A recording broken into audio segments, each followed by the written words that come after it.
walk to make his entrance. What goes through his mind? And indeed, the butterflies must be really flying in the stomach at this point.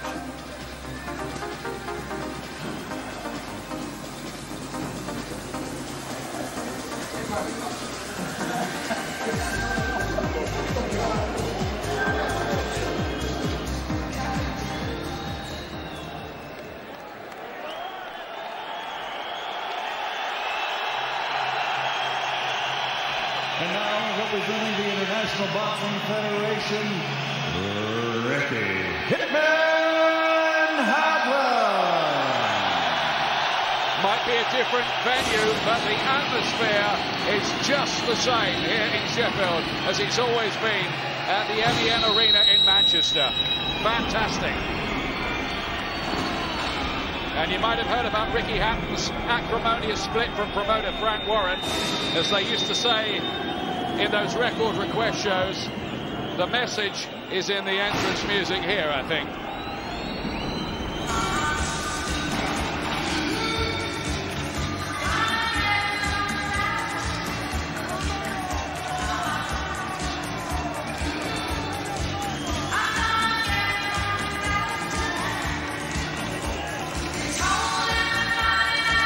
The lyric is, if you can't hear it amid all the din, I'm going to get along without you now.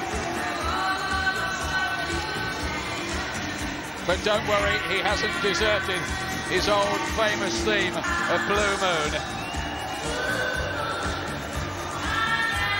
Almost a festive atmosphere as Hatton, having reached the top, now for his next trip, attempts to stay there.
Fans packed into the Sheffield Arena here, and the least you pay for the tickets, £50. Hatton is still packing the joint out.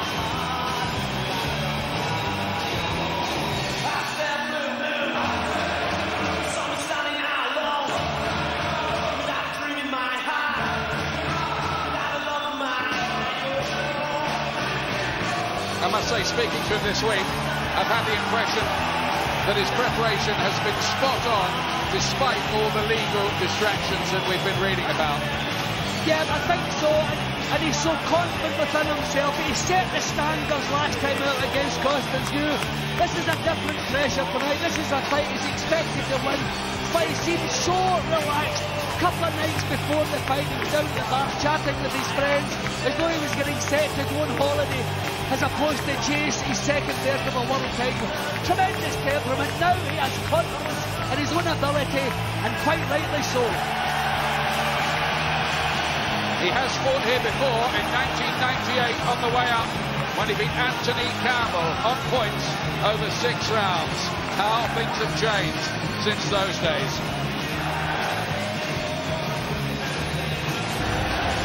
Tail of the tape, Hatton 7 years younger. Maussa, a very late developer into a world champion, but the Colombian. He's a lot taller. He's got a reach advantage here. You saw that Maussa had 3 attempts to make the weight yesterday. Hatton did it first time of asking. Hatton, who's been a pro now since 1997. Maussa turned pro at 28 in the year 2000. More experience and at a better level too for Ricky Hatton, who had that wonderful win over the seemingly invincible Costa Azul back in June. His mum and dad, of course, as ever, here, and we're just about set to go. After 39 steps to fame and fortune, here is fight number 40. Will Hatton stay unbeaten and become a dual world champion tonight?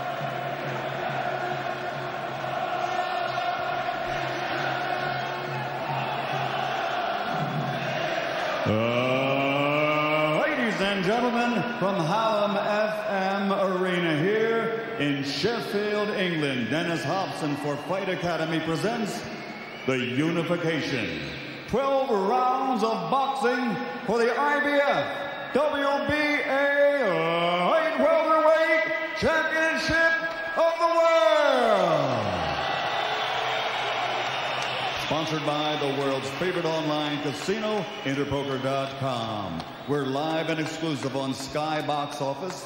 USA distribution by Integrated Sports. Sanctioned by the British Boxing Board of Control. General Secretary Simon Block. Chief Steward Charles Giles. IBF Supervisor Lindsay Tucker. WBA Supervisor Sebastian Contursi. Timekeeper and counting for the knockdown seconds, Barry Pinder. The 3 judges at ringside scoring this bout will be from England, John Coyle. From the United States, Dr. Ruben Garcia.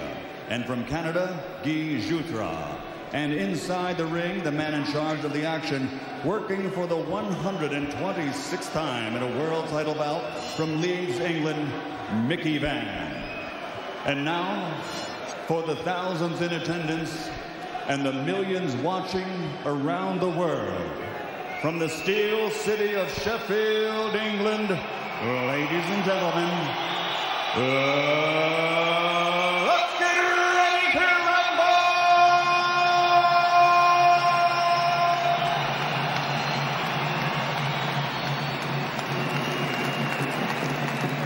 Introducing first, fighting out of the red corner, wearing yellow, red, and blue. Official weight, 9 stone, 13 pounds, 10 ounces.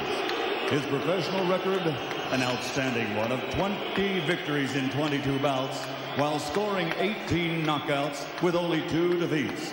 Ladies and gentlemen, damas y caballeros de Monteria, Colombia, the reigning WBA Light Welterweight Champion of the World, Carlos El Apostol Maussa.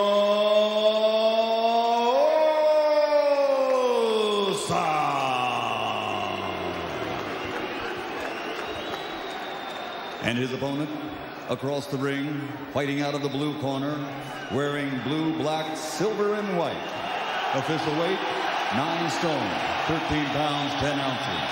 His professional record, a perfect one, consisting of 39 bouts, 39 victories, including 29 knockouts. Ladies and gentlemen, presenting the fighting pride of Manchester, England, the reigning, undefeated IBF Light Welterweight Champion of the World, Ricky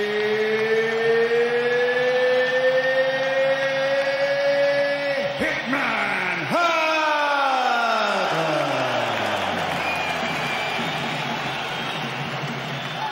The inimitable Michael Buffer adding gloss to the occasion. Remember when I told you there was no notice with you? Shake hands. Very good. Good luck, boys. Sometime rugby league coach with Leeds Rhinos, Mickey Vann, is your referee tonight. Tonight, the first night of the rest of Ricky Hatton's boxing life. He scaled the mountain by beating Costa Azul. Now he has to handle this unauthentic, unorthodox fighter from Colombia, Carlos Maussa. Tall, with a very, very crazy sort of style of throwing punches from all kinds of angles. Hatton will have to be careful on the way in. Roll inside. Make sure he isn't caught by some kind of silly punch, because he is heavy-handed, this Colombian Carlos Maussa.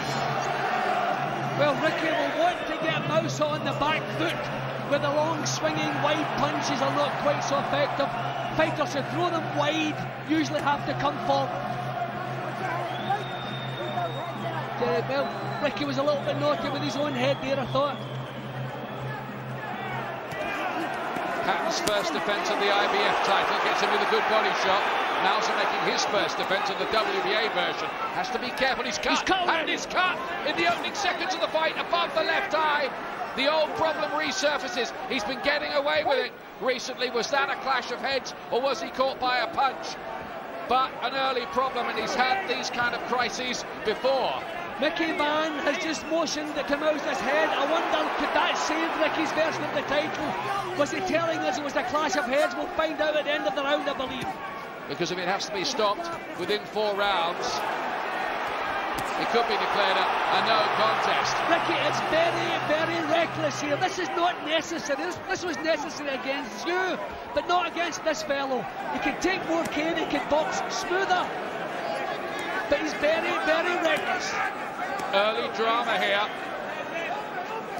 Hatton, who's had plastic surgery in the past because of cuts problems. Cut above the left eye, and he catches Maussa, who does hold his chin in the air. At times his style looks like a novice Maussa. He's so wide open, but he's a threshing machine almost of a fighter, just throwing out these shots like some kind of whirling dervish and hoping to get lucky. Well, the first round has served up drama we could have done without. Looking forward to see what Mickey Van made of that injury. Was it head or was it a punch? No, they say a head clash, I'm hearing. We're hearing that it was a clash of heads.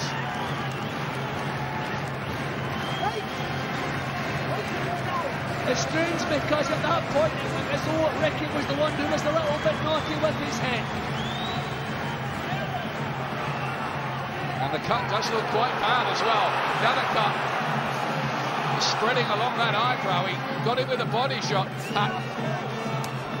Maussa will be lifted by that. He's rocked by that left hook. His balance is pretty awful, Maussa.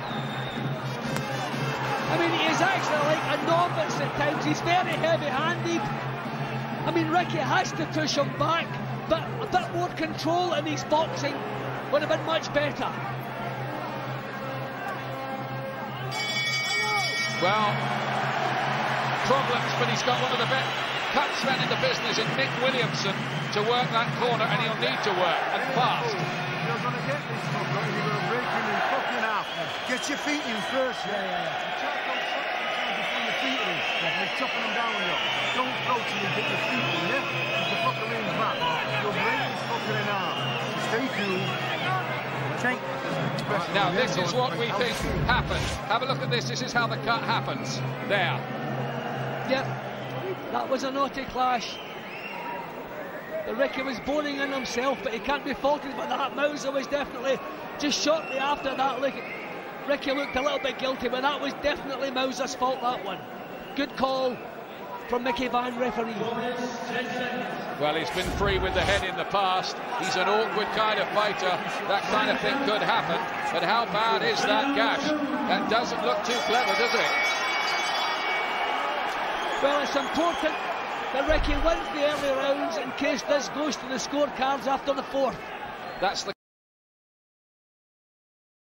Accurately. But what he's doing is working. He's feeling it now. Maybe he'll just leave it alone. Sometimes just diffuse it. Keep plugging away. Ricky Hatton, who revealed recently in the newspaper that he was frightened only of cats, but not apparently of Mausers. Bit of a Tom and Jerry angle for you.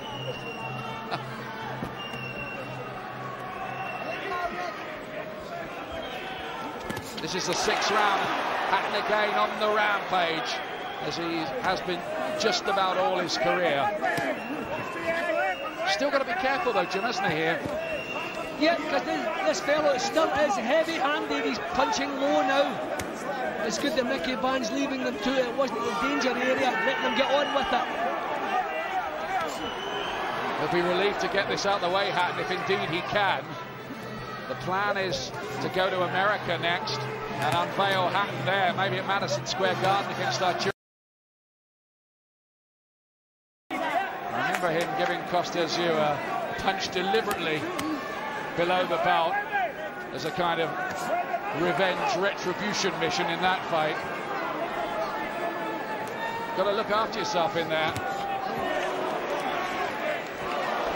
Now this is better, Ricky, looking at the target, slipping, dipping, and then letting the punch go. You can't afford just to walk. A beautiful punch. Now this is what we're looking for. This is a real Ricky Hatton. We're seeing a beautiful right hand again. Oh, he's got him with a left hook. Huge left hook. Alexis Maussa in the 9th round. Can he get up from that? They want him to win anyway. He's knocked out. All over in the 9th round. New era, new venue, new promoter. Same result. Ricky Hatton, devastating, and now a dual world champion. Well, I think that's maybe the first time tonight we saw the real Ricky Hatton. Quality, picking his punches, thinking what he was doing, just calming down slightly, picking up beautifully. Two beautiful right hooks to set up, and a tremendous left hook to finish the job. Great performance all the way through for Ricky, maybe a little bit more scrappy than I expected, but what a tremendous finish.